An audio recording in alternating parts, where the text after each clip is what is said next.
Welcome everybody to episode 8 of Man We Need to Talk. Join me, your host Tom Ball, as I explore male mental health and the stigmas that still remain in today's modern society. So today I'm joined by Alexander Cottle. Alexander is founder of the Unmasked Man, and he's also agreed to take us through a mini meditation towards the end of the podcast episode as well, which is really cool. So another thing I wanted to mention as well, this is actually our first full video episode that you can find on YouTube. So yeah, let's get started. Thank you. Okay, so Alexander, thanks for joining us on the show today. How are you? I'm very well, Tom. Real pleasure to be here, chap. Yeah, and I really appreciate you inviting me on to have a chat today. No problem at all. So just for listeners then, Alexander, if you could give us a little introduction about yourself, where you're from, that sort of thing, really, that'd be awesome. Yeah, so my name's Alexander Cottle. I'm a transformational coach. I work with men and women globally, elevating them and helping them reach their greatness, working through mental health problems, depression, anxiety, stress. And I'm also the founder of the Unmasked Man project, which is basically a program to help raise the consciousness within men and bring them together in men's trainings, men's circles, and unite them globally. Wow, that sounds so awesome. You said there about raising the consciousness as well. I think that's like so important, you know, getting in touch with your conscious and stuff like that and understanding yourself is such an important thing. And I think it's becoming more of a thing now that men especially are becoming more open to that idea as well, don't you think? Yeah, absolutely. I think the women led the way initially. Yeah. And I think through things that you're doing, things that I'm doing, things that so many like amazing people I've met on this journey, they are raising the awareness that it's okay to talk, it's okay to open up, it's okay to show a different part of yourself. And I think that's allowed men to cross over more into the self-development journey because we feel as well. Yeah, most definitely. We certainly do feel just like everyone else, you know. But I think with women, it's something I've said before a few times. It's kind of easier for them to maybe chat to their girlfriends and stuff and open up a bit more, isn't it? They feel more able to do that. But, you know, for men, and especially in like macho environments like construction industries and that, it's not quite the same situation, is it, Alexander? No, so we're taught as blokes, and it's a very toxic conditioning to hold on to do it alone, to like the ostrich, he puts his head in the sand, or the bear that runs away to the cave, right? So we are brought up with this kind of, we must be strong, we must be impenetrable, we must deal with everything and be a lone wolf at all costs. That is the only way to travel, the only way to go. And actually that's not true. There is another path. Actually, when we get out of our own ego's way and we actually ask for help and we say, you know, we're humbled in that process and we say, do you know what? I'm struggling. I'm not doing good today. I need some support. That is when we actually connect back with ourselves and really do a loving act to ourselves and say, you know, we're listening to our emotions, which can be very challenging for some. Yeah, and I think for some it's about just understanding how you start that process as well. Because like you say, as men, we often feel like we need to convey a certain confidence, you know, that we're strong and stuff like that. So it's about understanding and accepting that it's okay to share your problems and you can still be strong as well, can't you? The most strongest men, you know, I've said this time and time again, that I have met on my path are the ones that have had the courage to share their story, to be authentic and wear their heart on their sleeve and say, this is me in all of me. This is my journey. I feel this and I'm proud. You know, bottling it up and hiding it away and pretending we're strong. It's not helpful. It hurts ourselves. And it's an old condition, which I believe collectively, globally, we are raising the consciousness to understand that this is no longer the path, both for masculine and feminine, you know? Yeah, man, I totally agree. And I think that, you know, in terms of the authenticity, you've got to, the more that you don't allow yourself to be yourself as such, the more you become someone else and the more you become disillusioned with who you actually are. And then you become like really frustrated about that. You know what I mean? And it's like, it's almost like you lose yourself, if you know what I mean. It's about sometimes looking inwards, and I know we'll talk a bit more about meditation stuff and how that helps later on in the episode. So yeah, really good start there. Let's talk a little bit about your upbringing then, Alexander. You know, how did you get on to school? Did you have any early mental health struggles or anything you could share like that? For me, I didn't notice any early mental health struggles at all, in the sense of other than being very sensitive. You know, I was a guy and I was extremely sensitive, and you know, that sensitivity, I was told, you know, needed to be beat out of me almost. Not by my family, but certainly through life, through teachers and society, and that, you know, emotions just aren't allowed. And so I bottled it up. And so I suppose, I caused myself mental health issues because I shut down in a sense to my connection with basically just feeling my emotions. You know, very, very unfortunate, typical upbringing in terms of, you know, divided family. I definitely grew up sooner than I should have, in terms of kind of having to be the man of the house at an early age. And kind of missing out a bit on some of those teenage years, and probably taking on a bit too much too soon. So looking back at it at the time, I wasn't aware of it, but consequently now, you know, I think actually that really probably did have a big impact on my life at that time. Do you know, it's really interesting that you say that, because I can completely relate to that. I had a situation when I was in my teenage years where I had to become the man of the house because of something that was going on. So I can really relate to that. And I think that it makes, you know, we were talking about bottling things up. I think it really adds to that pressure and that bottling up, doesn't it? Because you just you switch into just a practical mode, dealing with the crisis or whatever it is at hand, whatever's going on in the family. But then you forget yourself. And this is the point where you're developing. This is the point where you're becoming a person. So it can really have a detrimental effect, and it, which can carry on into adulthood. Don't you agree? Yeah, absolutely. I mean, I definitely, as a consequence, I think, had that. Again, you know, moving on through life, I know we'll talk about it in a minute, but I definitely took on too much too soon again. So it kind of started an early pattern.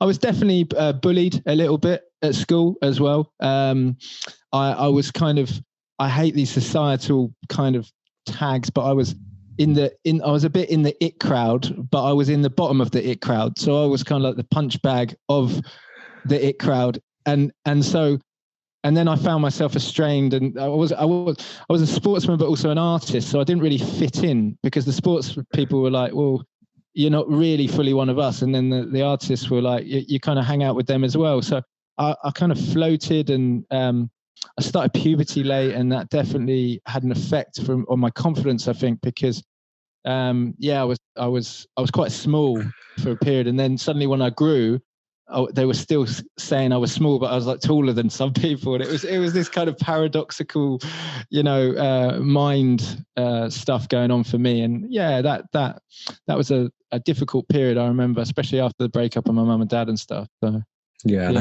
so how old were you when your mum and dad broke up then? My mum and dad broke up. I was about 11 years old. And so he left, and then I had to. We had a good relationship for many years, but you know, it's that stepping up and becoming the man in the family. And it's funny. I remember being like a 14-year-old, like my sister coming downstairs one day, and she's like ready to go out. She was 2 years older than me, and she's like wearing this like ridiculously short skirt. And there's a part of me from this like early father figure that, you can't go out like that. And I just remember it was hilarious. So you end up just being put into a role that necessarily you didn't ask for. But you know, I'm not sat here feeling sorry for myself. You know, there's a lot of people out there that have gone through a lot more, and actually, you know, it could be the making of some people as well, you know, having to, you know, find strength when they didn't know they had it in them. So, yeah, definitely. I completely agree with that. You know, it's like these things happen, and okay, they're negative and they're difficult, and perhaps they weren't ideal, but I'm not sure about this saying everything happens for a reason. I kind of believe that in a way, but I just think that things like that happen, like adversity, it makes you who you are, if you know what I mean.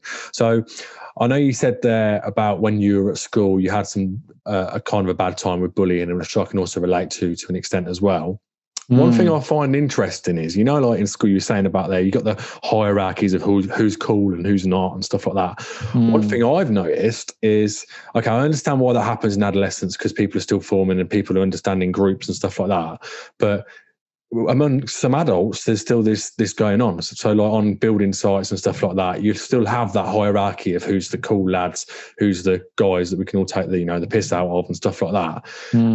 And for me, it just seems so immature. Like I'm not being judgmental, but I just think it's so unnecessary to be that way.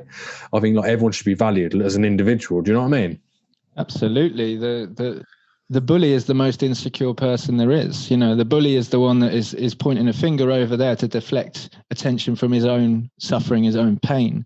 And the minute we can understand that, we can feel compassion and sympathy for that individual. And everyone's just wounded children playing out. We mature physically, but when do we actually address our emotional maturity? And unless you have real kind of trauma, or you have to look at that later on in life through depression, or mental health conditions, then you actually can start the self-development journey of understanding your own psychology, your own emotional maturity, and if you like, and if it's of interest to you, what spirituality is for you as well. Yeah, I mean, you said there about sort of that kind of resonates with me about, let me start that sentence again. So what you've just said there then, that kind of brings up about the inner child that we all have, doesn't it? So you have that, like you say, you develop physically, but you've learned these habits and these beliefs and stuff that you have in your childhood, and you bring those into adulthood, and you can either address them and change them, or you can continue them and keep almost going around in a loop almost, don't you? Yeah, I mean, I would say that's the difference between, when you hear these people and they say, they had an awakening or they woke up, is that, we once upon a time in our life, we do stuff and we don't even think about why we do it. We just do it every day and we play it out again and again. And then one day we decide to not do that. I always say the 3 states of change is, you walk down the street, you fall into a hole, right?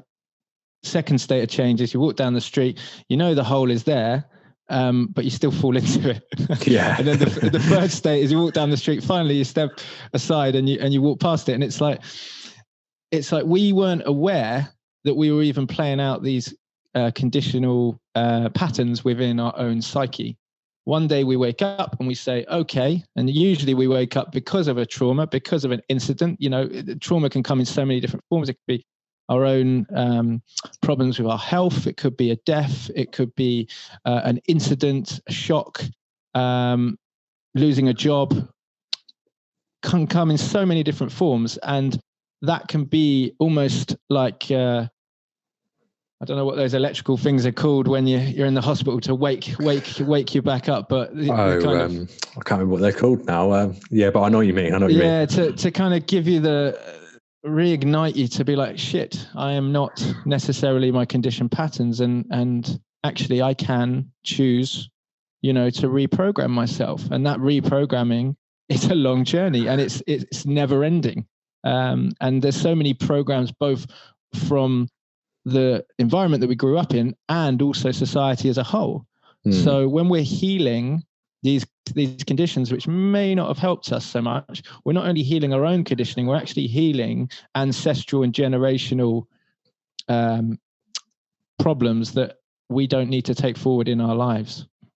Yeah, and I think it's about consistency as well, isn't it? Because it's about, if you want to make these big changes, like you say, you can literally be who you want to be almost, and that's what you're saying there. So we've all got these programs in our mind that we've learned and brought on, and we can either continue them or we can choose the life that we really want to live. And it reminds me of the work done by Dr. Joe Dispenza. I don't know if you're familiar with Dr. Joe Dispenza. Yeah, a little bit. Yeah. But he's similar sentiments to what you're saying there. So it's about reprogramming and making new sort of neuro pathways and new belief systems and becoming almost a new person. And that doesn't mean losing track with who who you are in terms of principles and stuff like that, you can literally create whatever life you want to an extent, can't you? Absolutely, because we put our own limitations on ourselves. So if we think we can't do something, then we won't go and do it. But if we can witness the thoughts and the emotions in our head of, oh, I can't do that, and breathe them in and welcome them into the body with an awareness of consciousness, and go, that is not me. That is a part of an old conditioned belief. And then I can reframe that. I can restructure that and change that by going, actually, I can do this, you know. So the human body is amazing. The mind is incredible. Yeah. And once we start connecting with our own consciousness, we can create so much transformational change. We can literally, you know, almost start again. I think that's a really good point. And I think that it's so important as well to connect the mind and body well as well. So the connection between mind and body is also really important as well, isn't it? So say, for example, if you're eating a load of rubbish, then you're not gonna feel great very often, are you? And you're not gonna be able to see through that process of changing and reprogramming your mind, are you, really, to the best of your ability? Yeah, looking after, I call it the vehicle, this body, this, you know, it is a vehicle. You know, if you drive it in the third lane on the motorway, 100 miles an hour all the time, and you don't put petrol in it, it's eventually going to break. Yeah. Right. Yeah. So you wouldn't treat your car like that. So why? But we do treat our vehicles, our bodies like that. And it's funny, you know, again, often until we sometimes face that illness or that crisis point, that's when we get the opportunity to create change. I know that with my own physical health, you know, I've changed diets because of things, and I've definitely, you know, allowed myself to be more embodied on a day-to-day basis, because I wanted to get out the mind. How do you get out the mind? We drop into the body, you know, exercise, staying healthy, staying fit, whatever that looks like to you. Many people have many different tools, but yeah, we need to use this vehicle. We need to look after it. It won't last forever. No, definitely not. Definitely not. So you've got to make the most of it, haven't you? Definitely, for sure. Yeah. Yeah. Absolutely. So you kind of touched on there about crisis point. Now, your story is really fascinating. So let's sort of track back a little bit about, so you once you left school, what happened, like career-wise, travel, because I know you ended up in New York at some point. So let's have a little bit of a story as to how you find sort of working for people and stuff like that, and how you fitted in there and stuff. Yeah, again, very typical. You know, I followed the dream, well, not the dream, the kind of conditioning of leaving school. I'd had a gap year, went traveling, explored a bit of the world, Hawaii and America, went to university. I studied interior architecture. I remember visiting Barcelona as a youngster and being like, I wanted to be an architect. I was absolutely inspired by Gaudi's work. And I thought I couldn't do 7 years. I didn't have the patience. So I'll do 4. And I actually got I did a placement year in London, and that showed me this kind of rat race mentality at a very young, early age. And I walked away from it. After 6 months, I said, I could never do this in my life. And I finished my degree, and lo and behold, I ended up back in London. And I remained there for the next 5 years. And I was incredibly successful, you know, from an early age.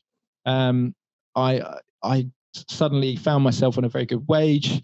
I was in kind of interior design, but also sales.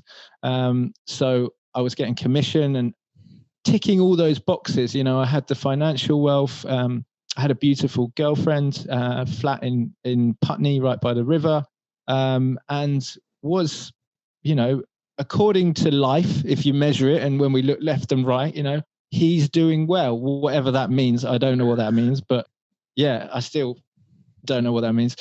And yeah, it all seemed good. And I started working for an American company. And so I was traveling over to the States a lot and doing a lot of projects also in Europe and like Monaco. And it was very kind of high-end residential stuff. It was really fun. And I got to see the world. And but I was also burning the candle. You know, my car was very much in the third lane without any petrol going into it. And I was starting to pick up a bit of a cocaine addiction. I was drinking a lot. I was not looking after my health. saying yes to everyone, which I look back at now, and I think that's a huge impact. Where do our boundaries come in as individuals? Definitely. To respect myself and to not just people please. And I was a victim of my own success. I was 27. I was a design director, and I just opened up a new showroom in Chelsea Harbour, and it was all ticking over. And then I was on a business trip in New York, and this pain originated down my left-hand side, actually in LA the week before. And I traveled to the States. I finished my work. I remember kind of walking past Central Park because my hotel was just opposite. And I was in real agony. And I got up to my hotel room, and suddenly this pain transferred all the way down the left-hand side of my body, the leg, the arm, the face. And my left-hand side went completely numb. My tongue dropped. I could feel my face dropping as well. And I was like, there's only one thing this could be. But at 27, it was quite of a shock. And I realized I was kind of having what I thought was a stroke. And I just remember grabbing this phone, like laying it on my belly, because I could only talk with my the right hand side of my mouth. And I kind of muttered out the words to the concierge, like, I need an ambulance. Wow, and I went to Mount Sinai Hospital, and they did all the tests, and they said, you had this, I can't even pronounce it, this stroke, but without it clotting, so it didn't affect you like physically. And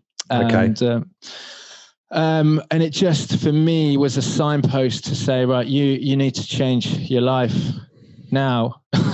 And I was looking up at the ceiling and just being like, fuck, how did I end up here? And I was just on a lot of drugs that got me back to the UK. And from there on in, I didn't realize that it was probably about a year leading up to that, I was in depression. And then the years after were hard, and absolutely life-changing.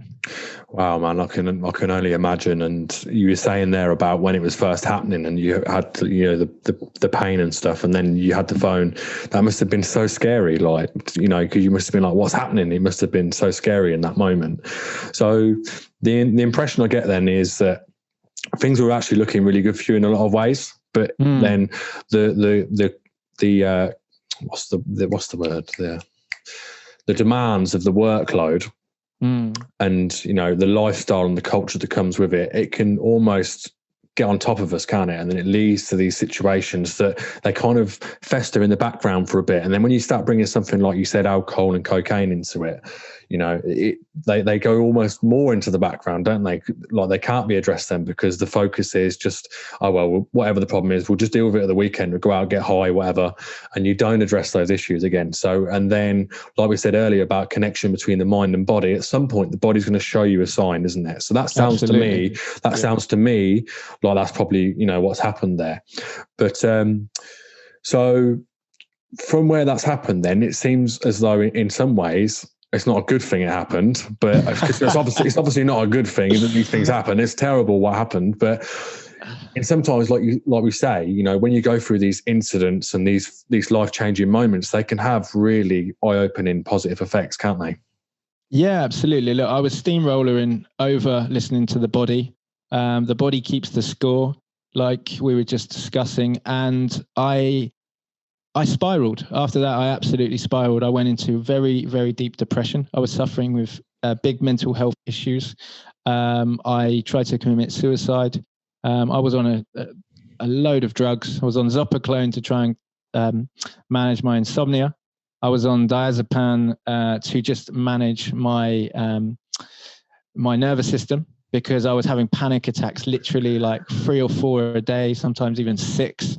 It was a joke. And then I was on citalopram antidepressants to just try and stabilize my mood, I suppose. And it just felt like I was like bouncing from one place to the next. But like you say, it was the beginning of everything, and it was well needed, and I wouldn't change a single minute. And I suppose to some people they'd be like, oh wow, I wouldn't want that to happen to me. Or like, there's some people who be like, I wish that didn't happen. But like we say, from where you are now, it's almost like that kind of shaped the whole story in some ways. So looking back, so you've had a successful career and a loving relationship at the time. If you look back, would you be able to identify what you think was missing, or do you think it literally was just a case of you were burning the candle at both ends, like you said? Oh, I built my foundation on sand. Now 6 years on, I have put my foundation, my roots down deep, deep, deep. And how do we do that? Well, we do it by listening. We listen to ourselves. We listen to the body, and we ground ourselves, and we actually say, like, I am going to be as authentic as I possibly can be. I'm going to speak from my heart. I'm not going to wear a mask anymore. I'm not going to try and be someone to please other people. I'm going to take sovereignty of my own human experience, my own personality, whatever makes me me, and I'm going to do it from love, to love myself, and to help bring about love and whatever I can contribute to this world in a positive light. And then I can wake up every morning and I don't have to look over my shoulder and see guilt and shame like I was. And although it was a very shiny picture from the exterior, it was fake.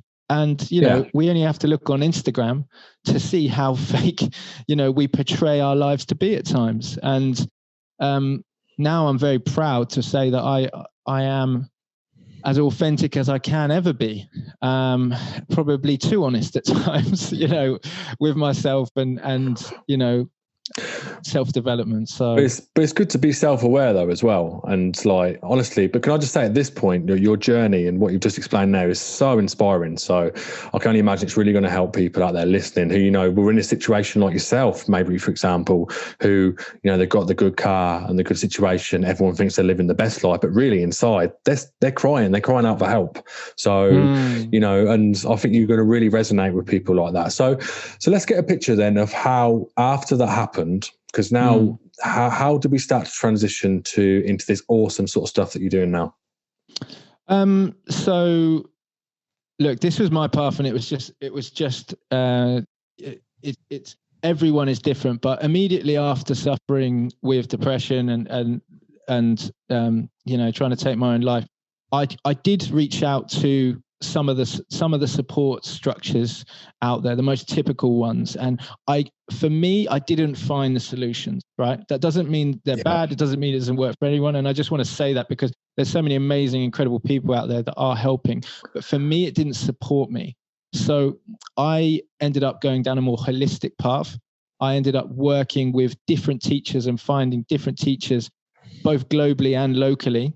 And I went on I would say, it's been 6 years now. I only just got back from Thailand in March when COVID hit. I've kind of this journey never ends really. And I went all around the world. I worked with different people. I worked with plant medicines. I'm not a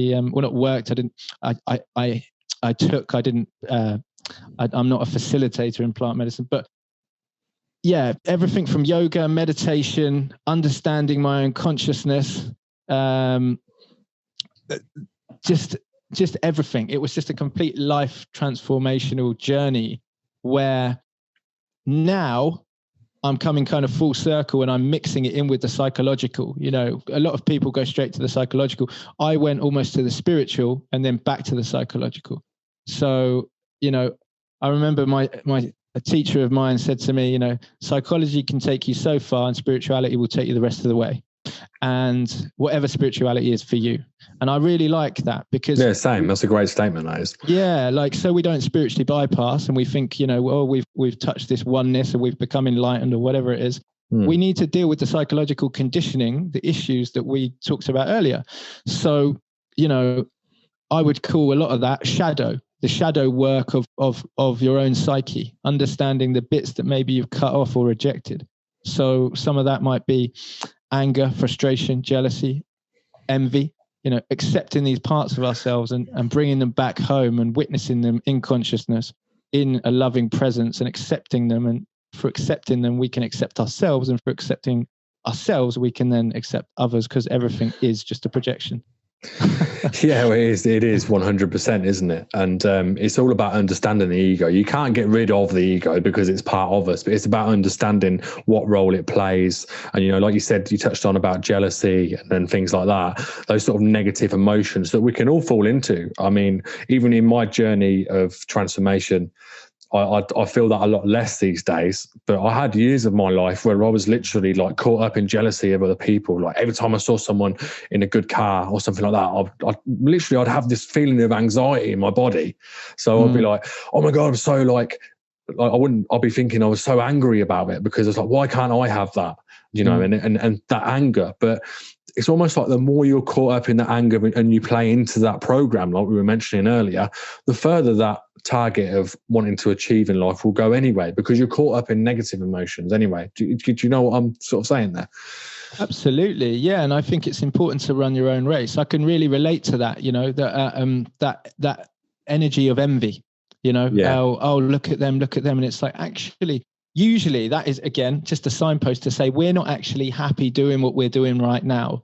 So if you were doing the job that you were wanting to be doing and living your actual life that you choose, not maybe one that you've been kind of, oh, I'll do this as a job to pay the bills, then actually once we come back to our core and we're doing it from our heart and we're saying, actually, I really want to do carpentry, or I really want to work in fashion, or you know, be a spiritual teacher, whatever it is, it could be so diverse. If we're doing it from our heart and this is our passion, then actually we don't, I find, look so much left and right and go, oh, I wish I could be like him or be like her, because actually you're just so content in your own creation. You're so content in your gifts that you're giving to the world and the vibration that you're vibrating at, and you relax into yourself more.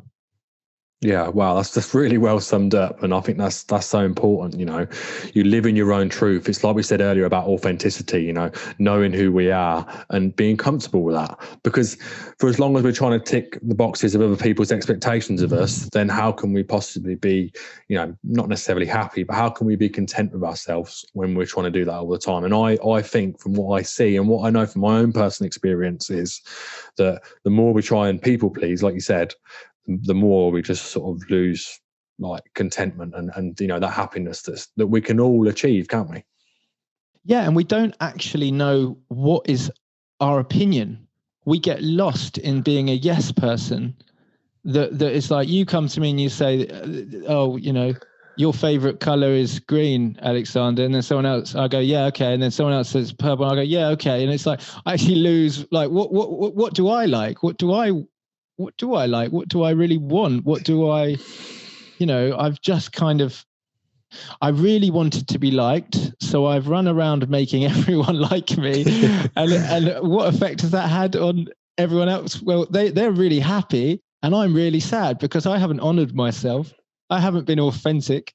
I've just basically, you know, people pleased. And it's sad but true that we do this, and ultimately we do it from a really it's a wounded place, but we have to love that wound. It's a part of ourselves that ultimately just wants to be accepted. We are tribal creatures. We want to be accepted. We don't want to be cast out from the tribe. It takes a lot of courage to step up and to be seen and to say, actually, I don't agree with you on that. That doesn't mean we need to argue. It's just that today my opinion is different than yours. That's okay. You know? Yeah, totally. And I think we're always going to want to be, like you said about the tribal stuff, we're always going to want to be accepted by other people and stuff. There's always going to be that to an extent, but it's about recognizing that and not getting too obsessed or letting that take over, isn't it? Yeah, absolutely. And some of the sentiments that you've touched on there, Alexander, about how we do those sort of things in life, I think if we also carry those into relationships as well, so we can often end up with perhaps the wrong woman for us, and that's not a reflection on the woman. We can end up with the wrong person, can't we? Because we're not being authentic to who we are. So we can end up in a relationship that doesn't actually serve us because we're not necessarily with the right person who we resonate with. We're with the person who are almost people pleasing as well, aren't we?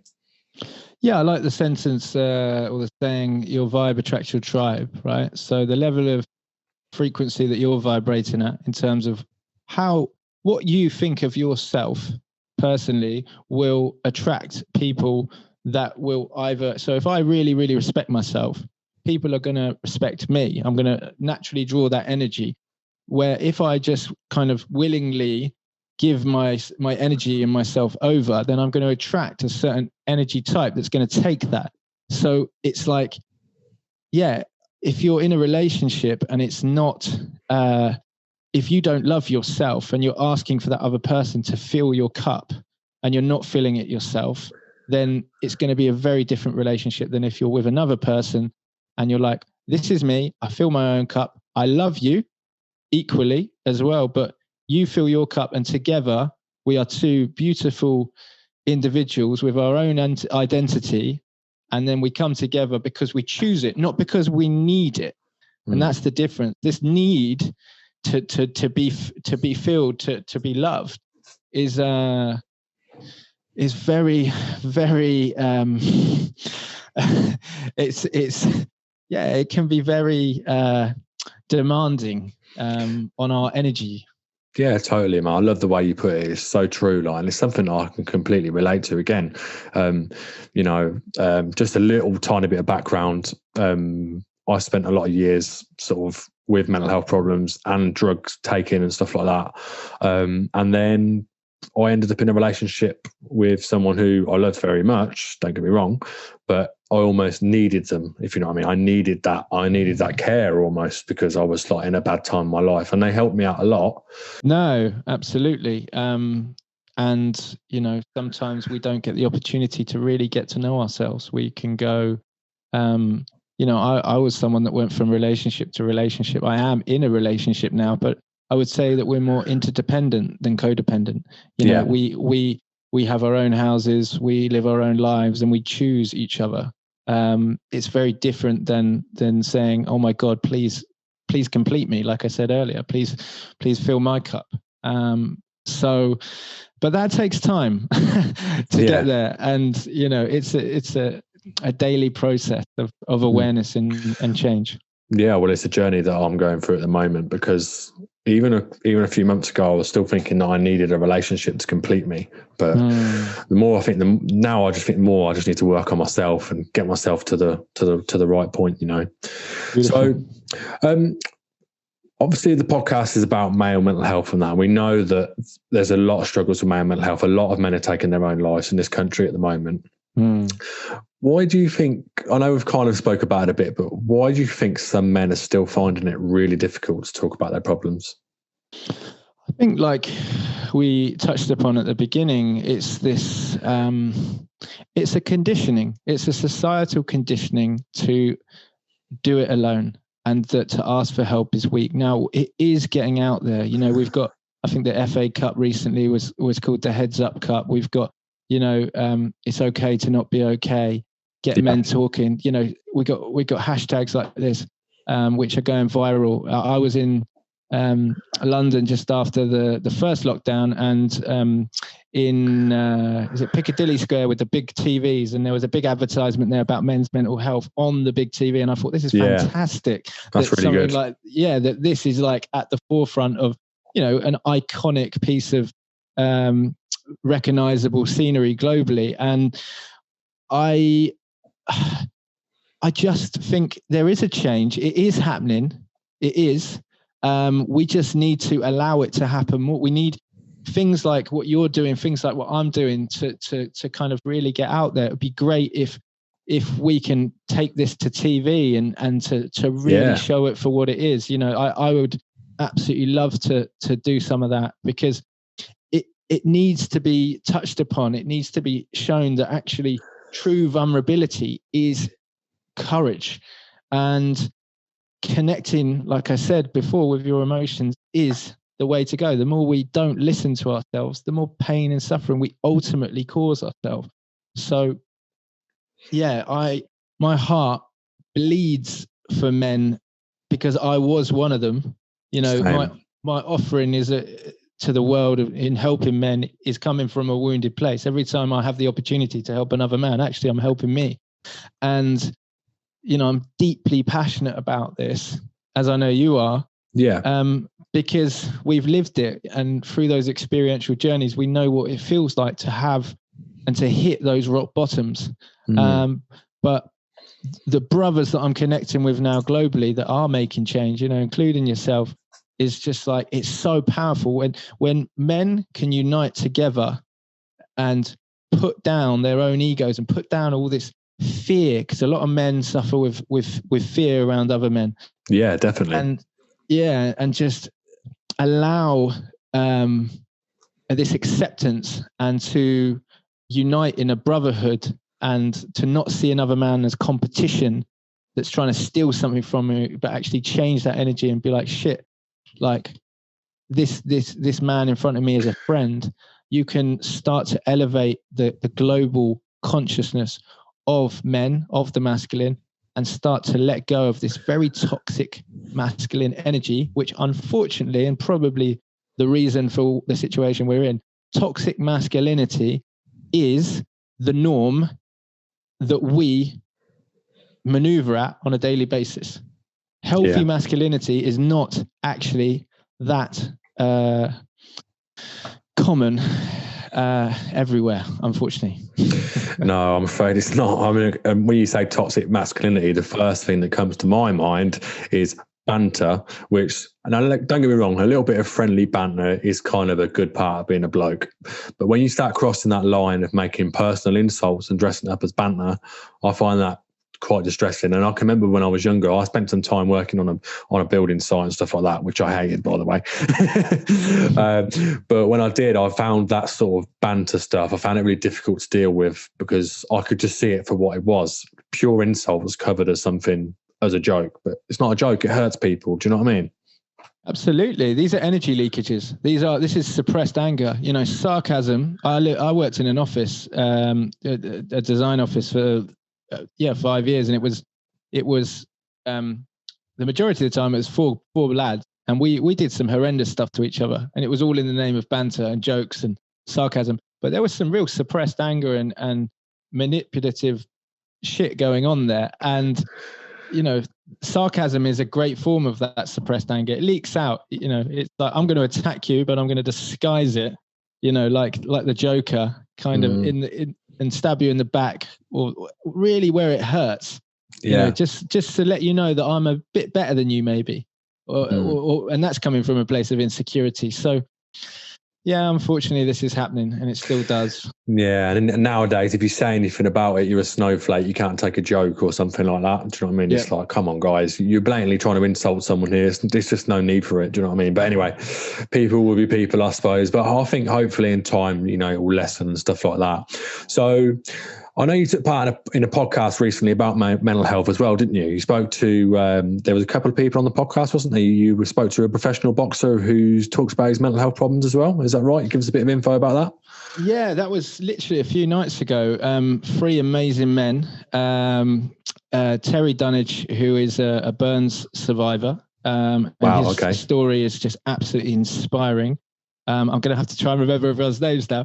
George Hit Hard Hilliard, who is a professional boxer, which again is just amazing that a man like him is coming out in the environment that he is in, where you're not allowed to be mentally weak. You have to have this concrete persona, because any fragility in your armor is going to be used against you. For him to come out and talk about his mental health issues, and like Tyson Fury has as well, and to say that he struggled was amazing. And then another incredible man, Lee Fuller, who's become a good friend, who is starting the mentality movement, which is basically trying to get the stuff that we're talking about to the wider masses as one big program. So to sit with these men was an honor, and it was 4 men with very, very different journeys, but all can relate and touch upon the same pains and the same woundings of what it is to be a man. And, when you can build bridges like that, it just shows you that, inside us all, we don't like to admit it, but there's wounded boys that actually just need some love and acceptance. And that can also, a lot of the time, come from the lack of a father figure. Definitely. And I think the whole brotherhood thing, again, that really helps when you all come out and you speak about these things in an open forum. It's a lot more helpful, isn't it? So how did it come about then? How did this meeting come about? Did you all in the same network or? Yeah, a bit like how we met, it just naturally gravitated towards each other, I think once we start working, this is what's so key. And I'm so glad that you reached out to me and we've had this discussion and created this today, because it's like the same way men are their own particular islands, and like I said earlier, being their own bears and going back to their caves, the more we can unite as men and come together, the more we can change the world.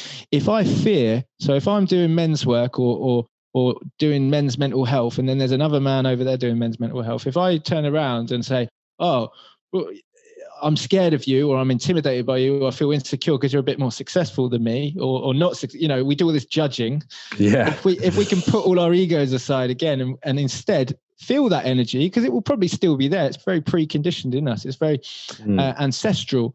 It goes back to who wants to be the alpha and that kind of gorilla pack mentality. But if we can put that down and we can say, actually, that's my brother. He's doing incredible work. I love what he's doing. I want to collaborate with him and get out our own way.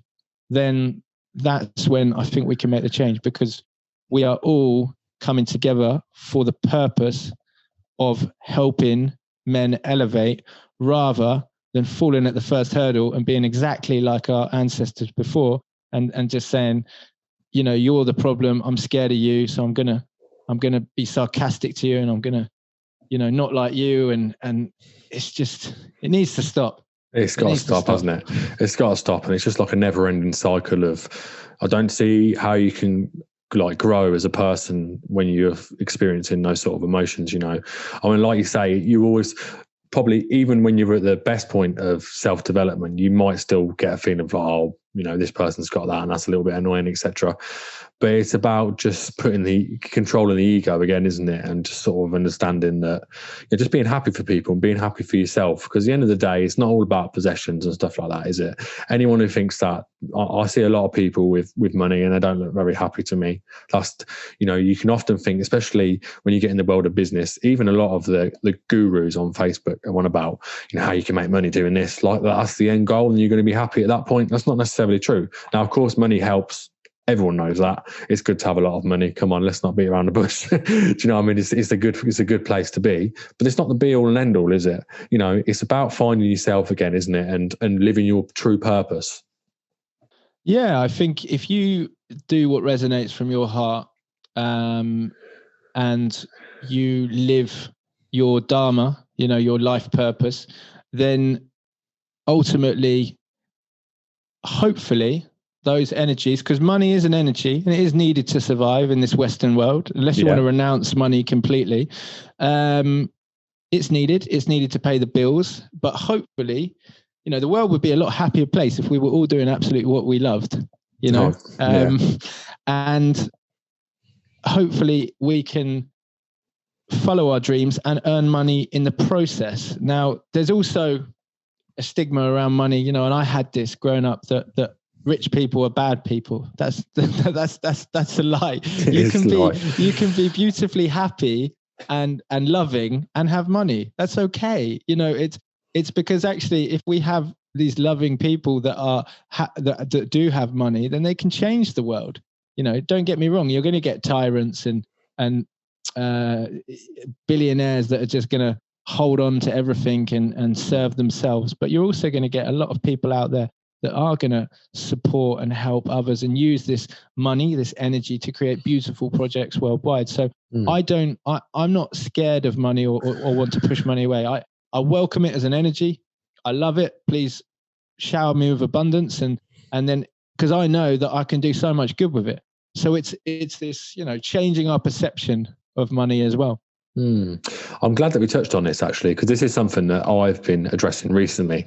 Now, generally, me, for money, for a long time, it was all about scarcity. There was never enough of it, but then spending it in all the wrong places, if you know what I mean, like getting too many takeouts and stuff. I did used to be 4 stone heavier a few years ago, well, I was about 10 years ago, and I was literally eating like takeaways all the time, just wasting my money, basically.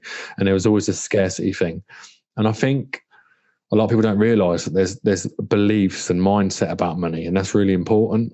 The way you think of it, and if you think there's a lack of it, there always seems to be a lack of it. It just shows up like that. But you can almost change your belief system about money, can't you? And if you're approaching it with a positive energy, it's funny how it can start to appear, and money opportunities can appear, isn't it? I find anyway, something that I'm learning in the last sort of few months or so. Anyway, it's really quite a weird thing. I always used to think just money was money, and that was it. You know, you either got it or you haven't. But I didn't quite realise it. There's a lot of psychology behind money, isn't there, Alexander? Yeah, absolutely. It's like we said earlier. Everything is a projection. So our internal belief around, let's say scarcity, is going to have an outward projection onto the world. You know, I don't have enough, and then I'll start seeing it everywhere in the world to validate that belief. Where if I can change that belief and say I am incredibly abundant, not just in money, but in like the love that my family give me, the friends, the support, I live in a beautiful area connected to nature. You know, there's abundance in nature. I'm near the sea. You know, I've got beautiful countryside. So it comes in so many different forms. If we can start reframing that, then suddenly we'll start seeing how, instead of like, I've got to pay, I just had to pay 400 quid for my car just before Christmas. Instead of that, I got a £250 from, I think, a tax thing. So it's like, I got £250 and I thank you. And then I let go of that 400 and I let go of it willingly. It's like reframing it to serve you and seeing that abundance is working for you everywhere. And it will change. It will change. Yeah, I definitely agree, man. I think like the perception of things is so important, isn't it? Because like, say, for example, you've got a problem in your life or something like that. You can look at it like this. Oh, why is this happening to me? Oh, it's not happening to other people. Why has this happened to me? And you get into that victim mindset. I mean, how can you move forward when you're like that? What you could think instead is, I've got this, I'm going to deal with it. I'm going to do everything I can to deal with it.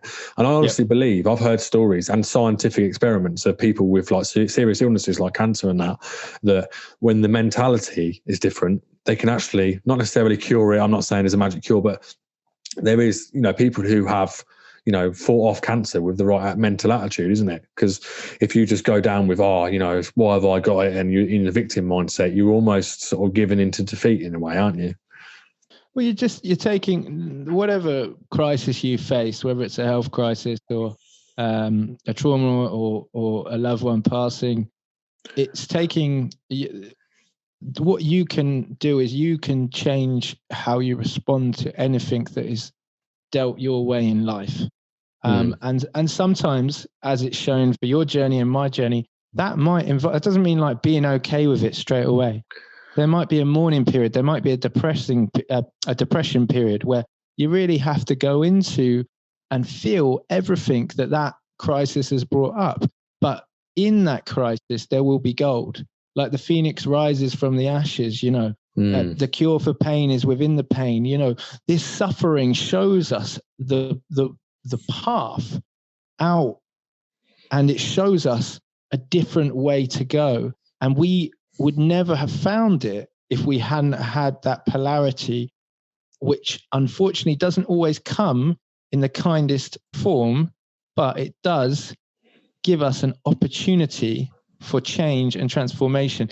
And unfortunately, the way the universe works is if you don't get the phone call the first time, i.e. the message the first time, you will then have another crisis the second time or the third time until you do.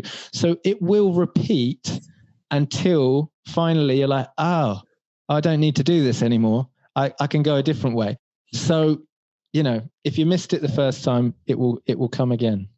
Yeah, that's a really, really good way to put it up. I love the way you sum things up. It's like just complete nail on the head there. So to anyone listening, you mentioned about the universe there.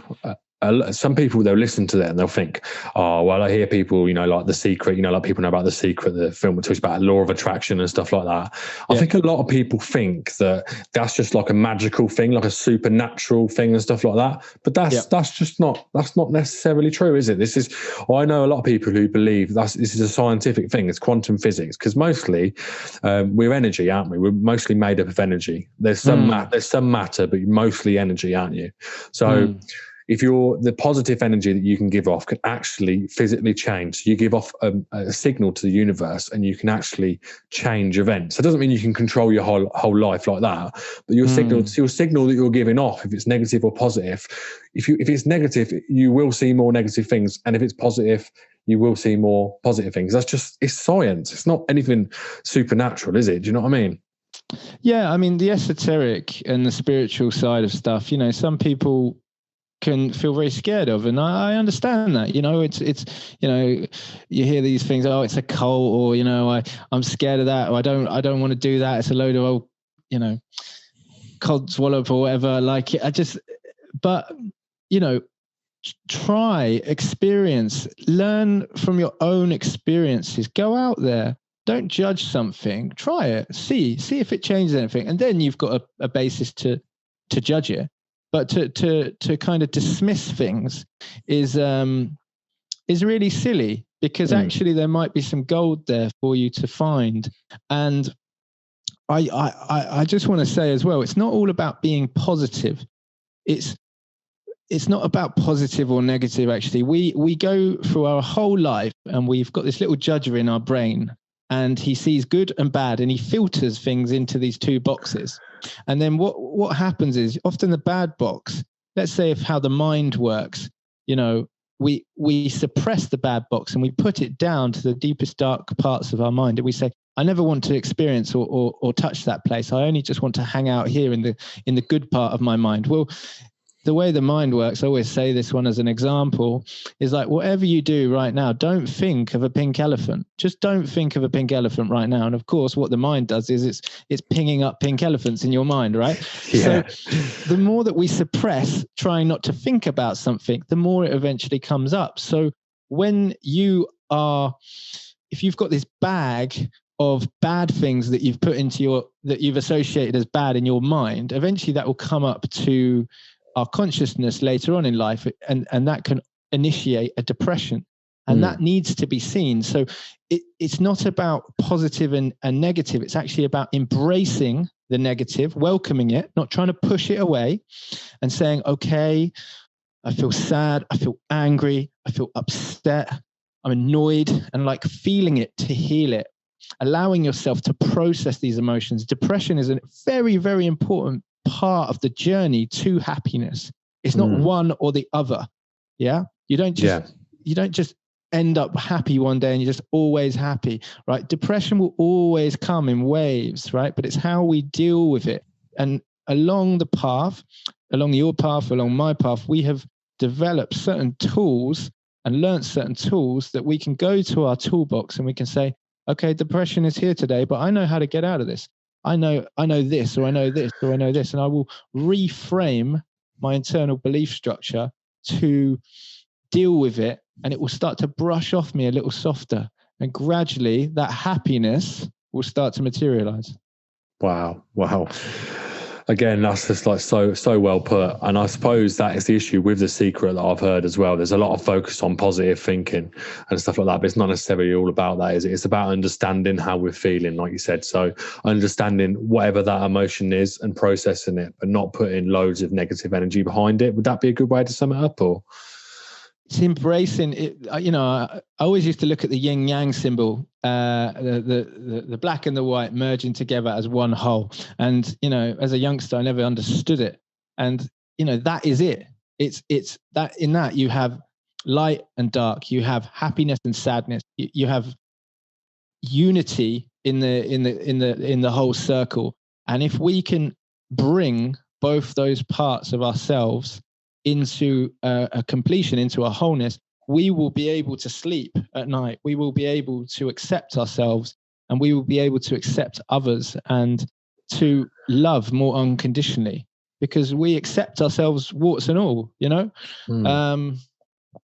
Yeah, it's right there in front of us, but we don't don't see it or don't act on it. It's a shame as well. It can be frustrating as well when you know someone as well, they've got a lot of potential and they're sort of caught up in these issues in their life, and you just kind of want to say to them, like, you know, you're so much better than if you can sort this out. You know, you just got to look into yourself, but you can't. What's the saying? You can take a horse to water, but you can't make them drink it. Someone's got to take the action themselves, haven't they? But I suppose one of those actions, Alexander, and this brings us on nicely to the next subject, and this is a lot of what you do, isn't it? Is meditation and that internal communication and dealing with these things and understanding ourselves and bringing action into our lives.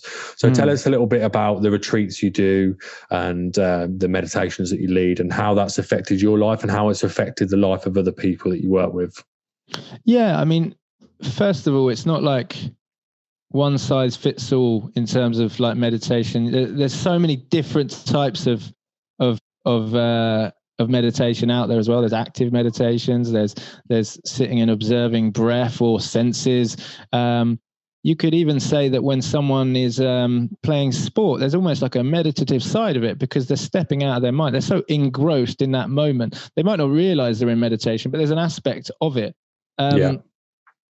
I found and have experienced so many different forms of meditation. I started on, and I talked about this in the podcast the other night, actually, with the other guys. I started on kind of Osho's meditations, an Indian teacher, who's passed away, and all he realized that the Western mind was very, very busy. So he constructed a series of meditations to basically bring the mind into a more quieter place by taking it the other extreme and going into the emotions. So like really, really feeling the emotions, very active meditations, you know, jumping, screaming, like crying, like moving, dancing, you know, like, and then from that place afterwards, you can actually find, you know, maybe 10, 20, 15 minutes of quietness towards the end of the meditation. And then there's also the other types, which I then found myself gradually gravitating towards in the latter years, which is a more stable, more kind of sat, observing, a more Vipassana type meditation, Buddhist type meditation of observing the breath, or candle gazing, or these, you know, there's so many different forms, but it's helped me no end. And I mean, I transfer over into the individuals that I coach and work with, and then obviously into the men's spaces and trainings that I hold, because, you know, in order for us to go deeper and to be more authentic, if we can arrive in a grounded place, and that usually starts with an opening meditation and a closing meditation, then we can go really feel into what's going on for us. So for me, it's a way of life now, but it's not for everyone. And you know, there's nothing wrong with you if you're struggling to meditate, you know, and it's not about trying to get rid of thoughts, right? That's what everyone thinks, isn't it? Everyone thinks that, oh, hang on, I can't meditate because I'm thinking something, but that's what people, and then they give up, don't they? Yeah. So no, that's not it at all, you know. I started off in the early days with Headspace, and I still recommend it to people. I don't know if they're still doing it anymore. I presume the app is still around, but the time I was doing it was 10 meditations for 10 minutes for 10 days.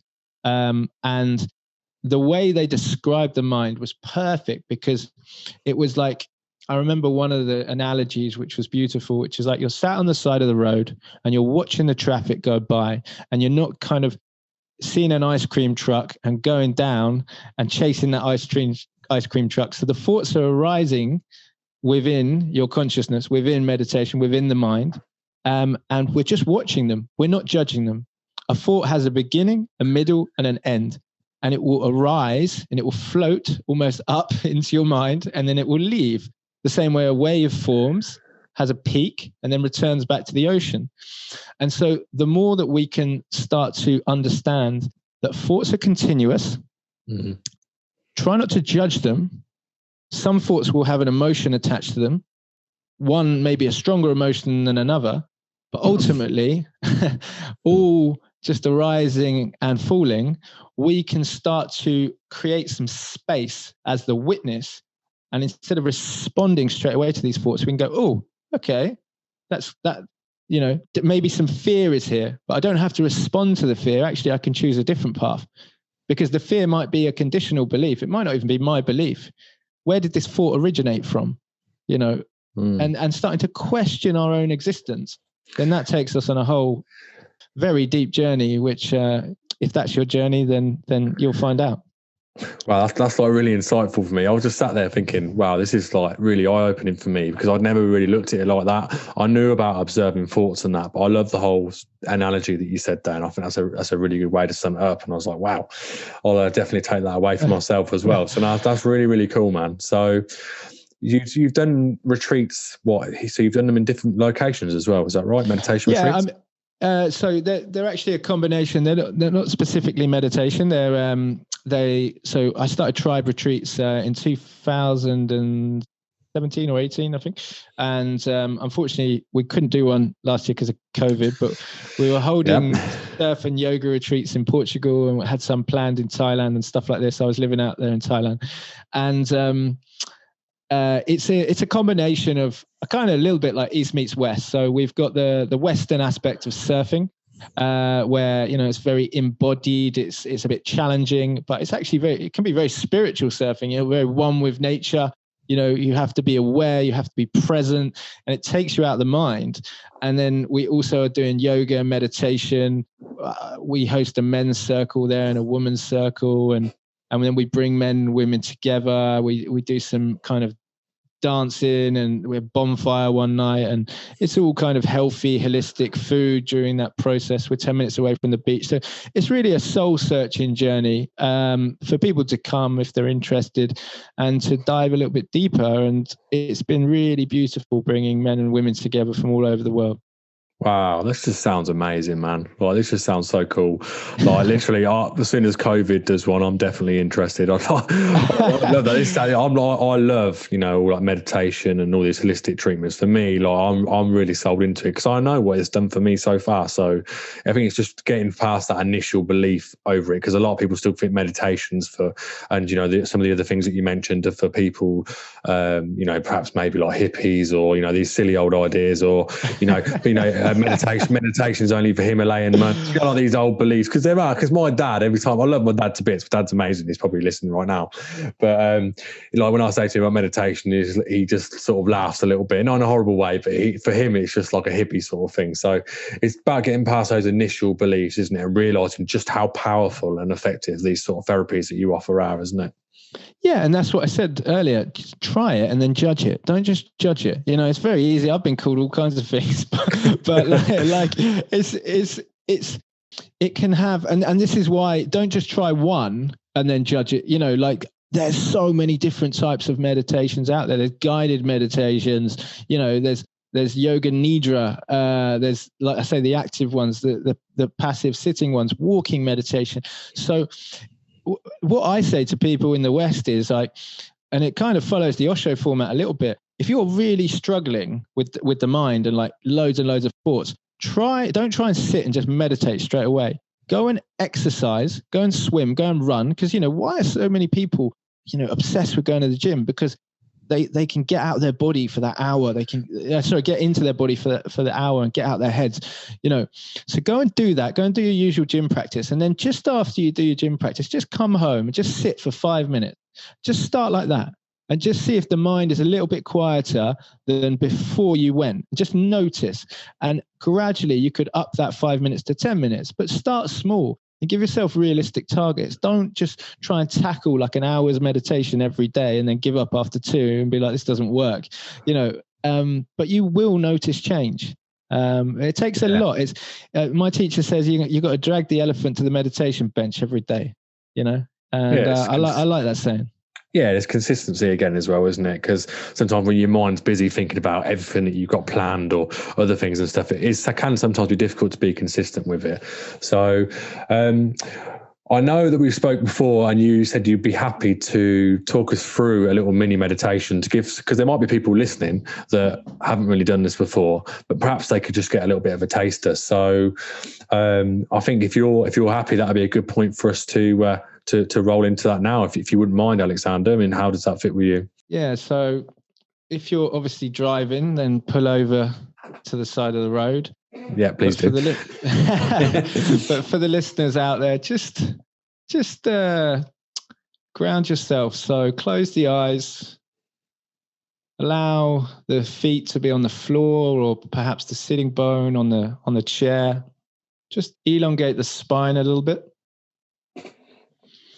Grow tall. Imagine that you're being pulled from the bottom of your spine all the way up to the top of your head. So the vertebrae are just finding a little bit more space. There's an awareness there. There's a presence. And then just start to take a little soft sigh. Followed by an inhale. And release, let go.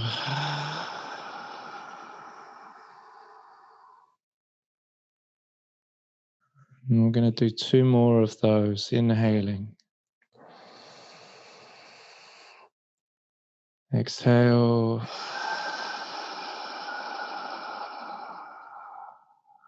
And last one, inhale through the nose, exhaling through the mouth.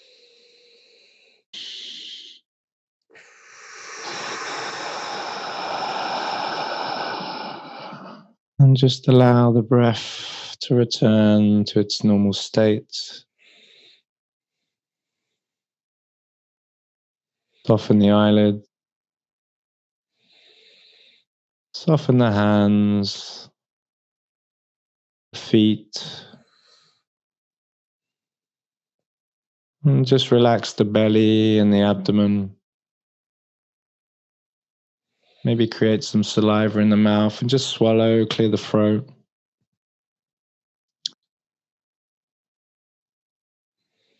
Now just check your jaw. So just notice if there's any bite in the teeth. Just relax the jaw. Allow the tongue to rest softly on the base of the mouth.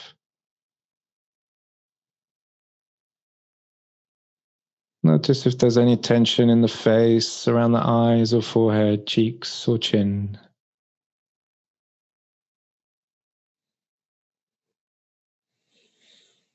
Keep connecting to your breath.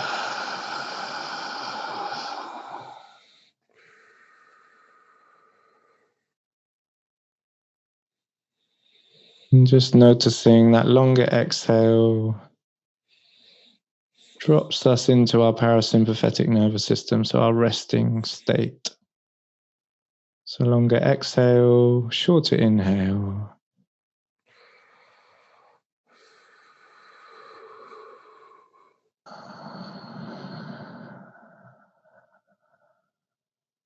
And just notice if the mind is busy. Maybe colors, imagery, noise, chitter chatter. Just notice it. Keep breathing.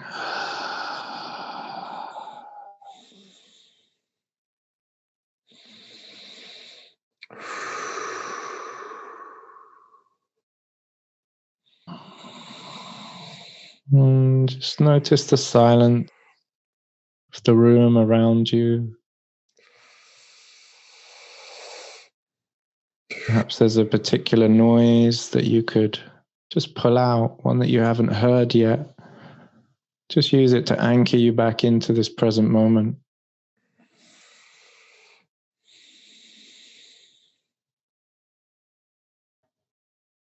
Notice the temperature of the body.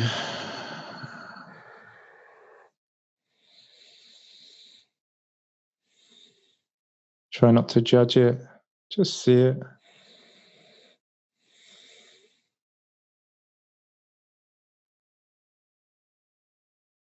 And then just notice the weight of the hands, maybe some clothing against your skin.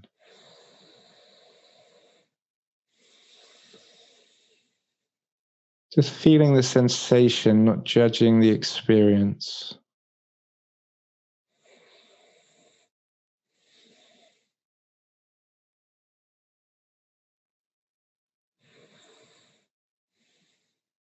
Noticing the smell in the room.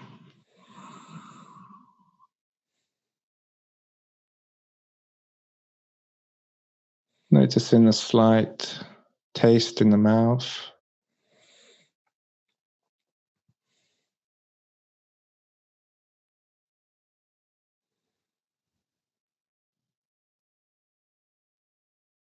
Finding another sound, this time maybe outside the room, that you haven't yet heard.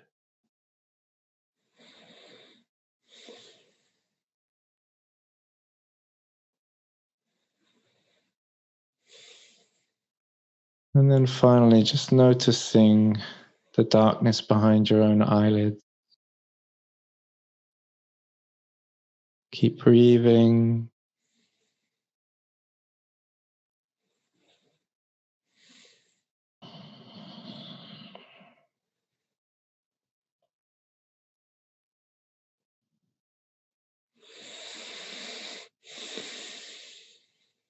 Allowing the breath to soften, the shoulders to relax. And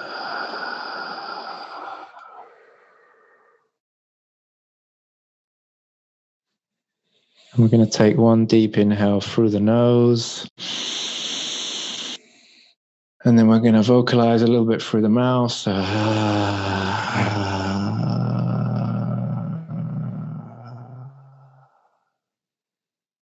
We'll do 2 more of those, inhaling through the nose, vocalizing through the mouth.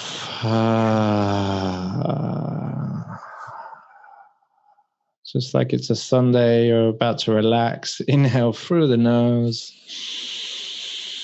You're laying down and let go. Just allow yourself to kind of melt into your own body. Notice if the body feels a little bit softer.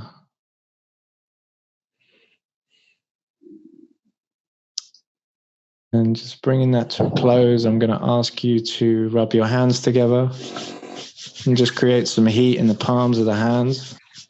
Just warm them up, keep rubbing them for another 5, 4, 3, 2, 1. And we're going to place the palms of the hands over the eyes.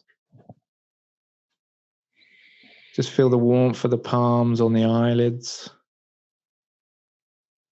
And then just open up your eyes to the darkness. Maybe some flickers of light are seen. And we're going to take one final inhale through the nose. And then a long vocalized exhale. And just allow the hands to slide gently down from the face and just slowly flicker the eyes open, taking your time to come back to the space.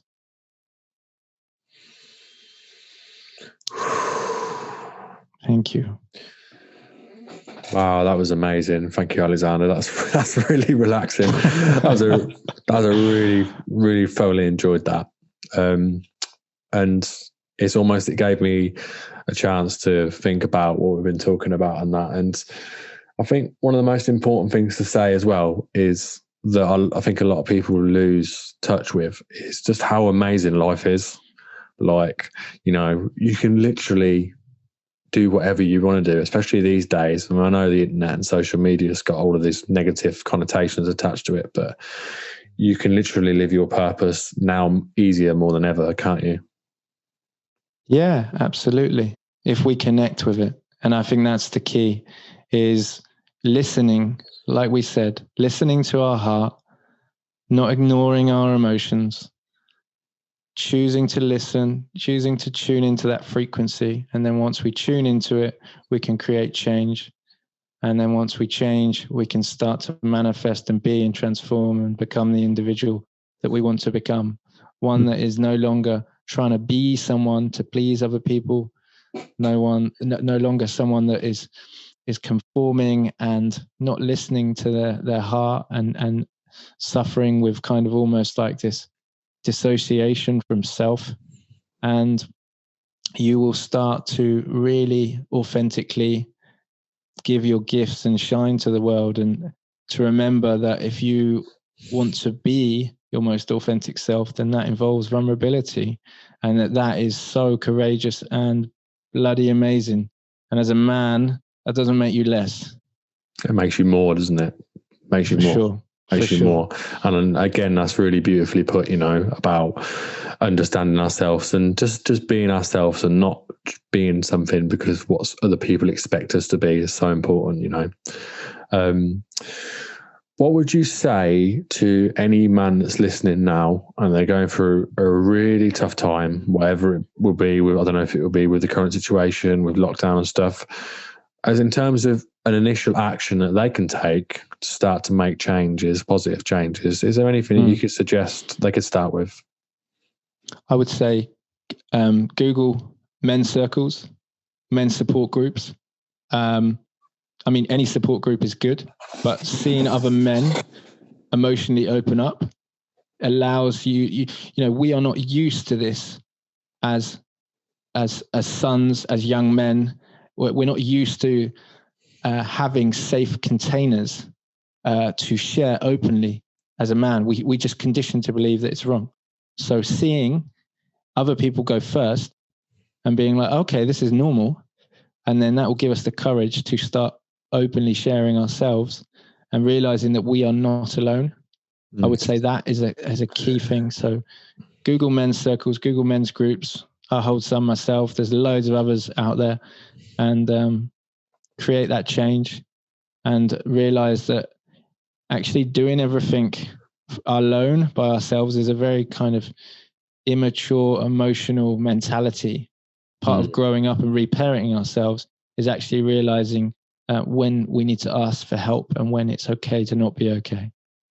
Yeah, most definitely. And that's really great advice and really reassuring for anyone listening out there. End of the day, it's that brotherhood aspect as well, isn't it? And I think that's what's good about the groups that you're talking about.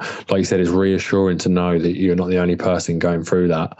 Because, I know we touched earlier about depression and stuff like that, but you can feel as though that it's just you going through that. You look around, and obviously, even though other people are probably going through it, they're projecting something else. So you feel alone in it, don't you? So I think it's so important, those groups and those brotherhoods, to understand that you're not alone and it's okay to talk about it. Yeah, if we were all authentic and we all wore our hearts on our sleeves, then we wouldn't shame as much as we do. And then that shame that we cast outwardly, we also cast inwardly. So we dissociate a part of ourselves, and we say we can't express that to the world. And shame dies when stories are told in safe spaces. So a safe space like a men's circle makes you realize that actually anything can be said, anything can be shared there, and we can let go of that guilt, we can let go of that shame, we can let go of that conditioning, and we can evolve. Because ultimately, we need to do this for ourselves. We've got to want to do this for ourselves. And if you have the bravery to challenge these conditionings, you'll find a lot of liberation and freedom there.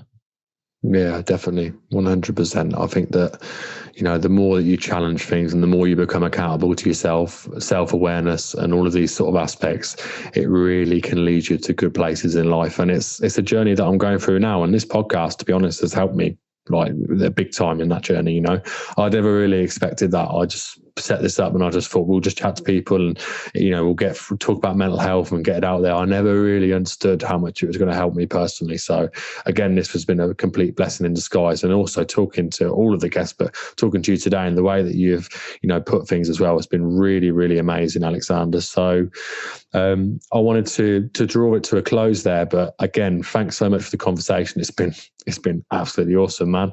Like really, really good to have you on the show. So I suppose to wrap wrap up then, just wanted to know like what your plans are moving forward. I know the pandemic's kind of put the brakes on things, hasn't it? But you've got probably more retreats than that lined up. Then if you doing virtual sessions that people that listening that are interested, can they get involved in? Or yeah, absolutely. So I kind of changed things last March with the pandemic, and so we meet regularly now. I run 6-week men's circles. The next one's on the 19th of January.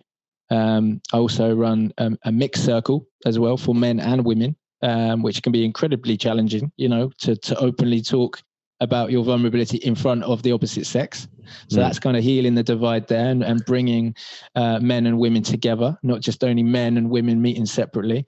And that's happening on the 18th of January. And then I start a men's training on the 22nd of January. So that's a 3-month facilitator training to basically guide you to become a facilitator and hold your own space, to hold a men's circle yourself. It's ultimately, you can become a facilitator after it, but really it's a journey into yourself. We look at you, you can't guide anyone unless you look at yourself first. So we look at your life, your patterns, addictions, where you've kind of leaked your energy, should I say, and how you can step up and access your power, grow, challenge yourself, and become the person that is ultimately already inside you. We just help get him out a little bit more. Yeah, again, it's about understanding yourself and bringing those belief systems and changing them as well, isn't it? And I particularly love the idea about the male and female thing. That's really interesting. I've not heard that before, so that sounds really, really interesting. If anyone listening is interested in anything, there'll be links to all of Alexander's stuff in the description for the podcast episode. But yeah, thanks again, Alexander. It's been completely awesome to have you on the show, and thanks for everything that you're doing for male mental health as well, because it's really important. Tom, it's a blessing to be here. Thank you for inviting me on. I wish you so much success with this podcast because the world needs it. And completely honored to be here and discuss today. So thank you, buddy. Lots of love, mate. That's wicked. Thank you. That's much appreciated. So that brings us to the end of episode 8 of Man, We Need to Talk. I hope you've all enjoyed it as much as I know I have. So yeah, we'll leave it there. And just remember, it's okay not to be okay.